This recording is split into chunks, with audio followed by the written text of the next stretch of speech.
Hello, and thank you for tuning in to AP on Play today.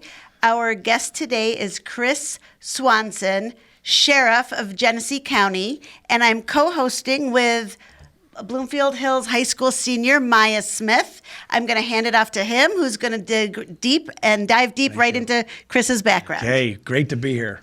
Well, thank you, Sheriff, for joining us today. Yeah. The first thing I'd like to ask you about is a lot of our viewers obviously might know you from the DNC. Could you tell us about that, your experience? Oh, about the DNC? Yeah. Oh, yeah. So, Genesee County is a great county. The seat that most people are familiar with is Flint. So we've been through a lot, the water crisis and poverty and job issues with General Motors, but also we walked with people and during the George Floyd protests. There's a lot of things that Flint is known for. Well, the Democratic National Convention was in August of 2024. Right. And I had watched Barack Obama 20 years before, like many, walk on stage and speak for just under 19 minutes and own that stage. And even back then I thought, one day I'd love to do that. Wow. So fast forward, there's a lot that's happened. I was working with the White House during the 2020 election, and I did a commercial for Joe Biden. They put $50 million behind it. And when he decided not to run after that debate and Kamala came on, I thought, well, we'll see what happens. 11 days before the convention, 11 days. I'm in my office and my phone rings and I look at it, it goes to voicemail. I'm thinking, that's a DC number. I let it go to voicemail, make a long story short. I see the voicemail come in and then boom, a text message comes in. And it's from a name that I recognize, which is a great name.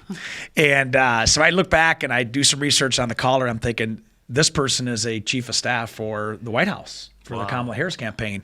And her name was Julie Chavez Rodriguez. Now, bookmark that. I have been a student of history my whole life, much like you. I love to listen about, what people have done to kind of teach us in the future. And I always love the story of Bobby Kennedy and Cesar Chavez. When Cesar Chavez was on a hunger strike, and he did that because the farm workers were treated like trash and he wanted to organize, so he went on a fast. He would only break the fast if Bobby Kennedy would fly out and break bread with him, and the UAW helped form the United Farm Workers Association. 1968. Oh, wow. Julie Chavez Rodriguez is Cesar Chavez's granddaughter, and that's who called me. Isn't that crazy? Yeah, so I love history. I watched Barack Obama speak in 2004, and then here I'm getting a call from Cesar Chavez's granddaughter, and I told you I'd show you the picture. Yes. That's Julie Chavez Rodriguez. Oh, neat. And so fast forward, I talk to her, and I say, what can I do? And she just said, the convention is picking speakers, and we're going to do a lot of speakers that are a short amount of time. And we've decided to ask if you would speak at the DNC. And I said, with honor, what do you need me to speak on? They knew right then and there as a party that they needed to talk about law and order and unity and a message of hope. And that's exactly what she said. She goes, we need a message of hope, unity, law and order. And I said, okay, I want to do it in full uniform. And she's like, absolutely. I said, when do I speak? And she goes, day 4, prime time. And I was just like, this is amazing. I mean, there's a hand of God on this one and favor. And I said, absolutely. What do you need me to do next? She goes, we're going to assign you a speechwriter. The writer they assigned me was a speechwriter for the United Nations. He's written over 600 speeches for the United States. And I met him on a Thursday and a Friday virtually. He wrote the speech on Friday and Saturday. I get it Saturday night, and it's not me. It's not my words. Yeah. And so I sent a message saying, can I retool it? And they gave me the ability to do it. I wrote it at a private location. It took me about 3 hours, and I wrote it myself, and they kept 95% of everything that I wrote. And fast forward, I know we're short on time. I speak on that Thursday. They release the schedule Monday, Tuesday, Wednesday by 10 o'clock. On Thursday, when I'm supposed to speak, nobody knows I'm speaking. Yeah. They don't release the schedule. And I knew from the beginning, they said your speeches can be canceled minutes before you go on based on all the different environments and marketing. But once your speech is locked, LOCKED, only the candidate can change that. And so I said, okay, Thursday morning I go, and they still don't release the schedule. It turns out they'll release it at 4 o'clock that day. And I'm doing my practice, and I hear this commotion. They're like, oh my gosh, they changed the whole schedule today. And I'm thinking, I'm out. And I turned to my speech ambassador, and she's from California, and I say, there's a lot of movement and cancellations. I mean, does that mean I'm out? And she looked at me, she goes, oh no, your speech is locked. And I knew that day would change my life.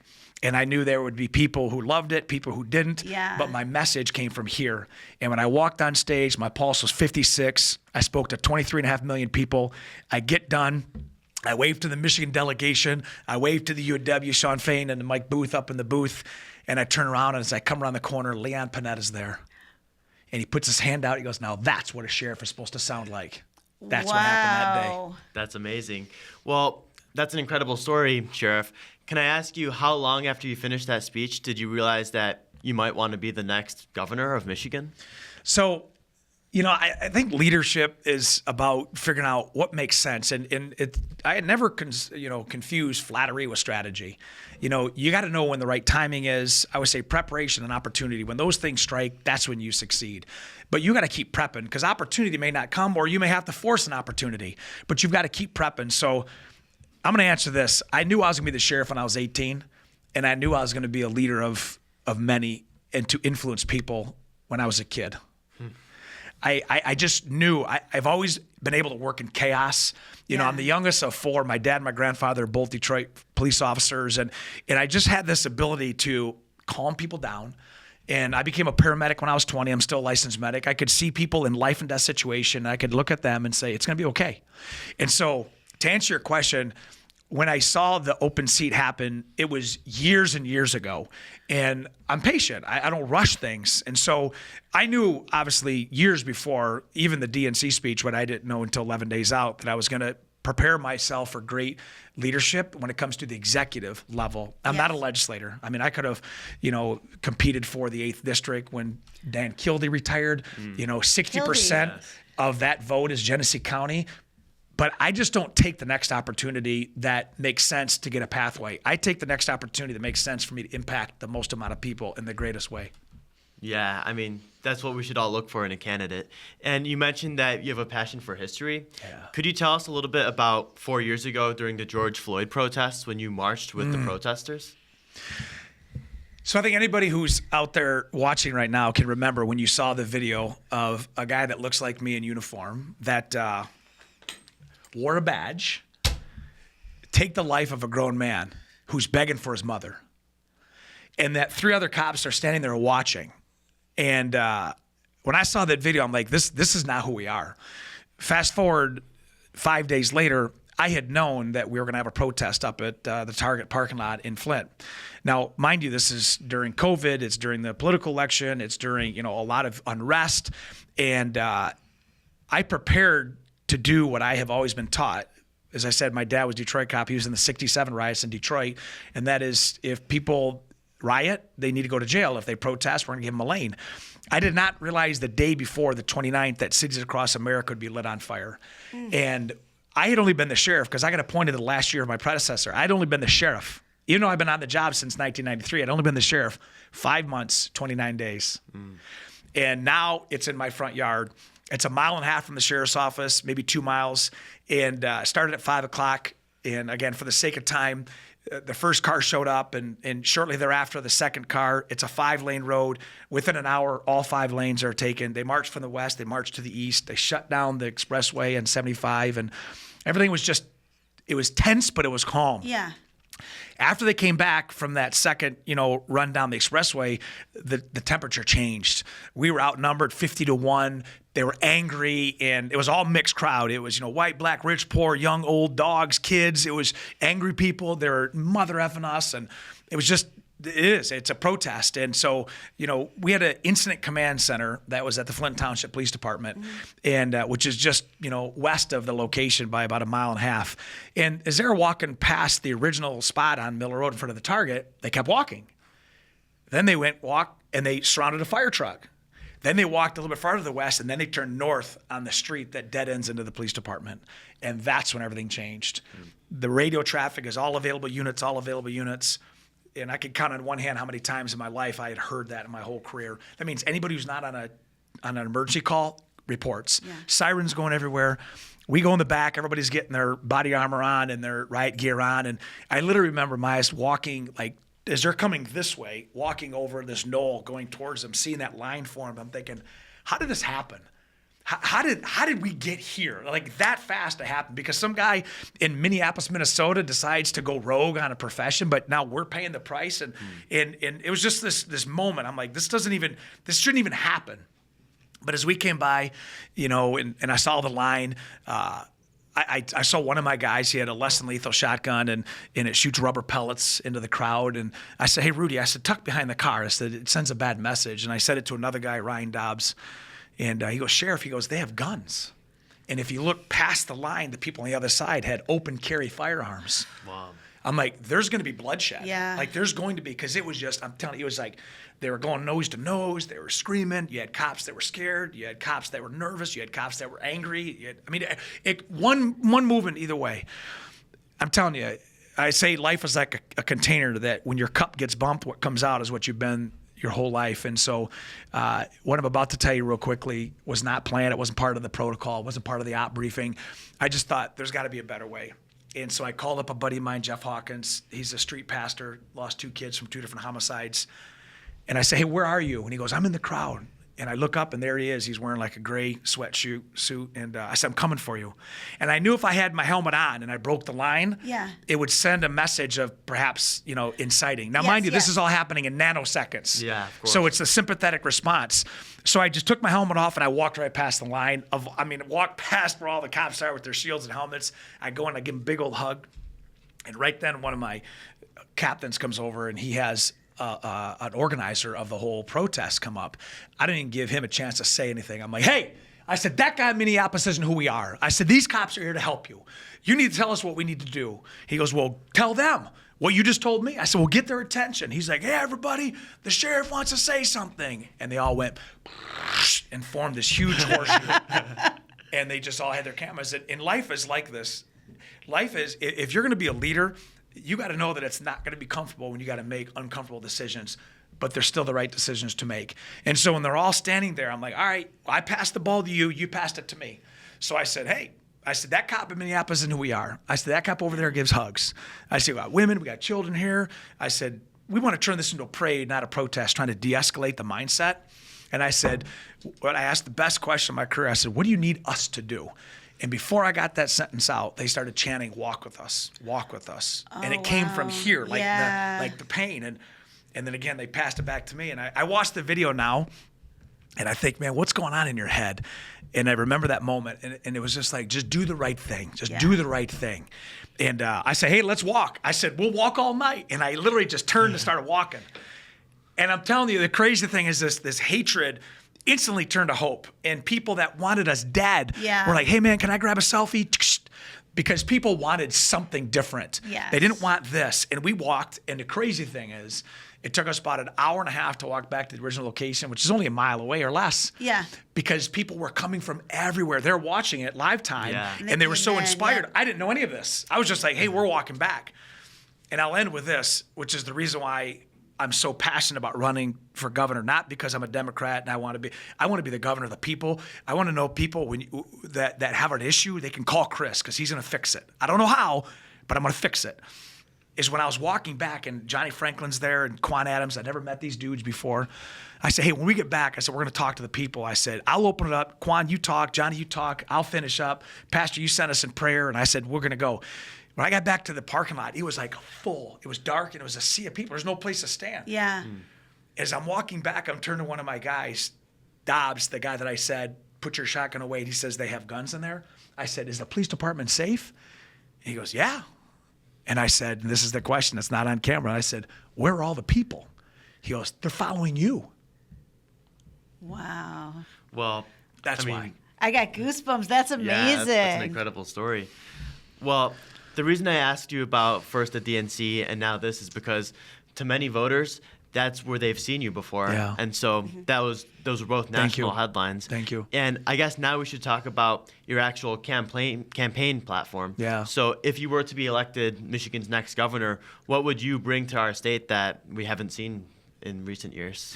Well, overall, energy and unity. And as I said, you can't tell me that it can't be done because I'm always like this. And that's actually one of my, biggest critiques. People either write or they see like, is he always like this? I'm like, yeah, I'm always like this. I choose to be optimistic. Now, mind you, I come from a community in law enforcement in Flint. I've seen a lot of death and violence in my life. I picked up a lot of dead bodies. I've told a lot of people their families are done. I've had a lot of tragedy. I choose to be optimistic. I choose to look at the positive of life and think, all right, I know this ugliness happens, but think of all the things that are happening that are positive. The second thing is not just the energy and the optimism, but a plan of leadership. And I tell people, don't listen to what I say, watch what I've done. Whether it's predators, whether it's walking with people, whether it's, water crisis or COVID or feeding people. Like, it doesn't matter. If there's a problem, I'm going to figure out how to help people. I don't take a litmus test asking, well, are you this, are you this, are you this? I just go. And that's what leadership is. And so as a governor, I'm going to protect what means the most to you. I'm going to serve like a servant leader's supposed to, and I'm going to unify. And that whole thing is a playbook that I call the working class playbook. Mm-hmm. I do believe if you look at the last election from the show that happened nationally, people have spoken loud and clear that they want to be protected. They want their rights protected. They want their homes protected. They want their vulnerable protected. They want affordability. They want to be able to live a life, not work 17 jobs in order to just barely make it. And they want people who are going to lead with a unified message. That they want a world where they can go to work and go home and not feel this pressure. And we wake up every day with uncertainty. And we have division. We have this moment where are we? And that's the working class. It's the people like you that are working. It's the people like you that are doing the show, writing the check for you to communicate to people and then having your own law firm. I mean, this is America. And so I can tell you, with me as governor, you're getting a working class candidate who comes from grassroots. Yes. And you have somebody who's going to protect and serve and unify, and you have somebody who's going to be optimistic and energetic and inspirational, and whatever comes, whether it be man-made or natural, Swanson's got your back. Let's talk about criminal justice reform, because as you know, I'm a former federal prosecutor, now I'm a criminal defense attorney, and we sort of speak the same language. So where do you see criminal justice reform going under your leadership in Michigan? Remember this moment when you heard this question asked and my answer. It's called the IGNITE. Inmate growth naturally and intentionally through education. In May of 2020, we walked with the people. In 2019, I was asked, when you are going to be the next sheriff, what are you going to do? Because a seed was planted in 1998 when I was in my master's at Michigan. What reduces crime? And my thesis was education, hope, and job placement. 1998. 2019, I knew I was going to be the sheriff. I'm thinking, we see the same generations come through the jail, not just Genesee County, across the country. Yes. 3 generations. And what I find is 9 out of 10 of them are addicted or co-addicted. Half of them can't read a menu, and 6 out of 10 have probably an undiagnosed mental illness. So what are you going to do? You're going to do the same thing, or we're going to break that? And I thought, you know what? I know what education did for me. So we're going to start an education model. We're going to go to school. We're going to give trade schools. We're going to give GEDs, diplomas, financial literacy, barber college. We're going to build it on a meritocracy. So when somebody does great, they're going to be celebrated because it releases dopamine. And now it's a feel good that fills empty spaces where they normally put dope or some other kind of negative, destructive place. And when COVID hit and George Floyd hit, they kept asking me the question across the world. Okay, Sheriff, what's next? Now, we had 40 protests that summer. Nobody got arrested. Nobody got injured. But they wanted something more. I said, we're going to launch IGNITE, September 2020. And the answer to your question is, within 90 days of me going and changing the culture of the sheriff's office jail, violence in the jail went down 97%. People started elevating their math and reading from 4th and 5th grade to 6th and 7th. And then shortly thereafter, we tracked all of our data. We saw that we're going to teach trades. We're going to give them, certifications and licensing to go and work in other kitchens when they leave. Because 9 out of 10 people that are in jail go back to the streets. Yes. Only 10% go to prisons. So can I tell you, IGNITE, when it got caught and picked up by the USA Today, National Sheriff Association, I got a MOU signed with Brown, Harvard, and Michigan, studied for 18 months the IGNITE model. And last year, they published their findings, and IGNITE reduces crime by 23%, reduces jail violence by over 50%, increases the race relations between law enforcement and a community, increases white and black relationships because you're investing in people. And in the end, has an economic benefit of $7,200 per inmate, savings to the community. Now Ignite is the national standard, reduces crime, increases education. I've placed hundreds of people in jobs, and here's the best part. Because it's a national standard, it's in 15 states and 45 sites as we speak. Now Ignite is the answer to reduce crime, to give people a community that has people coming back into the workforce, not just reoffending. Right. And it restores families, mental illness, it breaks homelessness, and it breaks poverty. So social justice, the answer is Ignite. Yes. Give people hope. Give people mercy and grace, and watch what they do. Is your police department behind Ignite, or do you still have holdouts who are? Yeah, of course. Yeah. Yeah. I mean, I had holdouts that didn't like us walking with people. Well, I wanted to But- ask, did you have? Of course, yeah. Yeah. I don't listen to that because Yeah. if you don't want, what we desire, and that is peace and civility, then what your method is and what mine is are not aligned. When you look at the results of what happened in 2020, we had, as I said, out of 40 protests, no businesses burned, nobody injured, no police officers injured, nobody arrested. Like, if you don't want those results, then I'm not your person. So I can tell you that when you're in leadership, whenever you do something extraordinary or you do something that causes a lot of attention, you have to be ready to take the shots in the chest from your enemies. Yes. And the arrows in the back from your friends. Because those are the moments that people will see. And you're going to have a small cachet of people who just don't like that. They can't explain to you why. Do it anyway. I don't know where your future is, Myas, but I'm going to tell you there's people that won't like you because of what you want to do. That's not your audience. Anybody out there knows there's probably people that didn't like the way you did it as a federal prosecutor or don't like your law firm. Like, whatever. Don't listen to that noise. If you know your heart is right and you're on the right way to lead people and people are responding, then lead that way and be willing to take the shots. Well, I had, I was a prosecutor for 15 years, shoulder to shoulder with all the prosecutors, thinking these were my friends. But as soon as I left and was on the other side of the courtroom, Wow. now I'm the enemy. Not anymore. And all you were Yeah. doing is protecting people's civil rights. Yes. I mean, that's what we fought for. Yeah. And if they were on the other side or their kids, they would want you. Yeah, they call me. That's when they come need on. help. You know what I ever do? We do Ignite graduations. I encourage everybody to go Google Ignite, IGNITE, Inmate Growth Naturally Intensity Through Education, and watch a graduation because we celebrate and all the other sheriffs do it. I always have a point where I say, it may not be a big deal until it's your kid. Yes. And that neutralizes any common sense argument that why are we Yes. doing this? Well, I've reduced the jail population by 100 inmates the last 2 years. I've saved Genesee County $750,000 by just not housing 100 more inmates. If you don't like that, then I don't know what you're going to like. There's people who don't like Yeah. puppy breath and sunshine. I don't know why. Should we ask him about the church? Remember we were talking about that? The LDS The church Grand- shooting. Was it Grand Oh, Blanc? yeah. Yeah. So could you tell us a little bit about Yeah. that, how you responded? It was Grand Blanc. Yes, right? it was. Yes, in Grand Blanc. September 28th, just after 10 a.m., the LDS Church in Grand Blanc on McCandless Road, they had their service starts, and a lone wolf shooter who lived in the community just east in Atlas Township was goose hunting that morning, and he drove his truck with 2 American flags, a service dog in the front seat, dead geese in the back, right into the front of the sanctuary of the LDS Church. Got out, shot through the doors, opened fire on the congregants, and then lit the church on fire. It's an active shooter that's happening lifetime. So I myself was getting ready for church. My phone rang. It was one of my lieutenants, and he said, "You hear what's happening in Grand Blanc?" And I said, "No," and he told me. And within 6 minutes, I'm out. Now, where that church is on McCandless Road, I grew up just 4 miles down the road. So I've spoken at that church, an LDS church. I know the people there.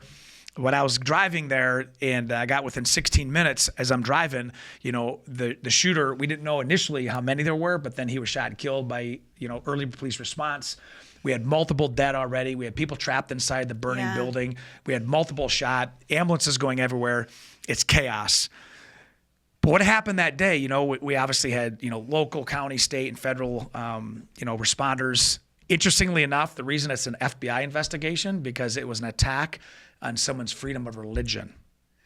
So it's a because federal. we had Right. watched that and we discussed, well, what's the role of the FBI? That's right. Why are they on site? That's why. Yes. And It's a also, what is the constitutional- interplay when the FBI comes in? Yeah. What's the interplay between them and the sheriff's Great department? question. For all that, I mean, Grand Lake Township was the local police jurisdiction. I'm the county sheriff. Then you have state police, and of course you have FBI. ATF was there because of the fire.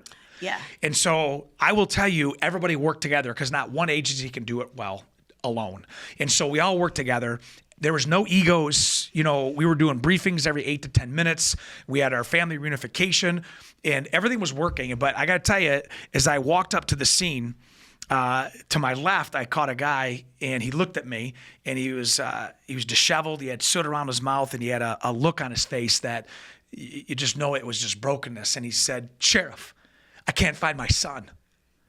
And I looked at him. I said, "We're going to find your son." I had no idea if he was inside, where he was. That moment, I will tell you why it stood out, is because as anybody out there, whether it's you having a mom or somebody having a kid, when you can't find a loved one, I mean, the emptiness. Even I always think, somebody who's missing somebody, it still doesn't have it. There's a sentence without a period.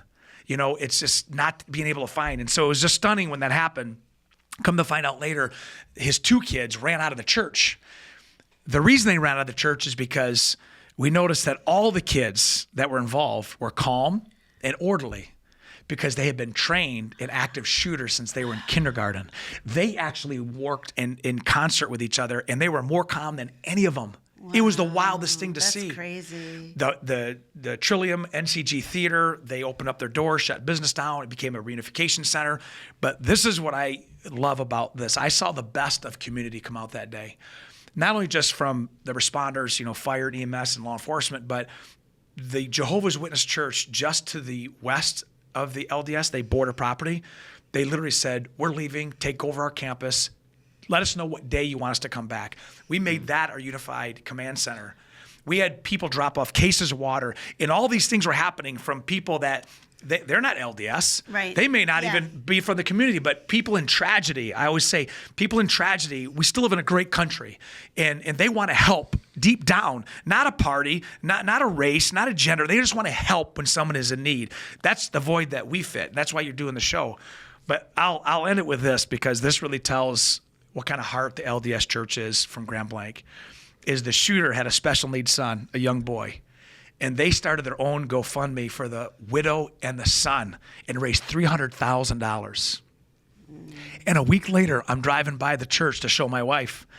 And it's all fenced in, and obviously it's all burnt down. And 4 people were killed from that congregation. I drive by and I'm like, "Jamie, look at that."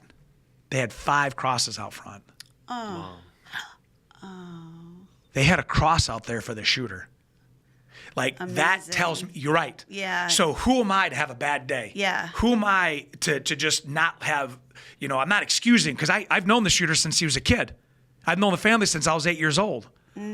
Like, there was no excuse for that. And what he did was premeditated evil. But the heart of that church sent a message to me. Humanity. Definitely. Chris, we only have a few more minutes, or maybe one more minute. Tell us about the process now.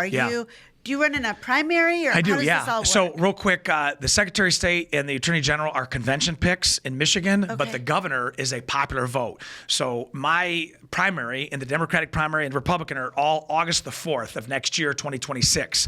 Early voting starts in May. So we do these shows. I'm out there every day. I announced back in February of 2025 on the 6th. So we're campaigning. We're showing it. If anybody is interested, I tell you, will not be disappointed. SwansonFromMichigan.com.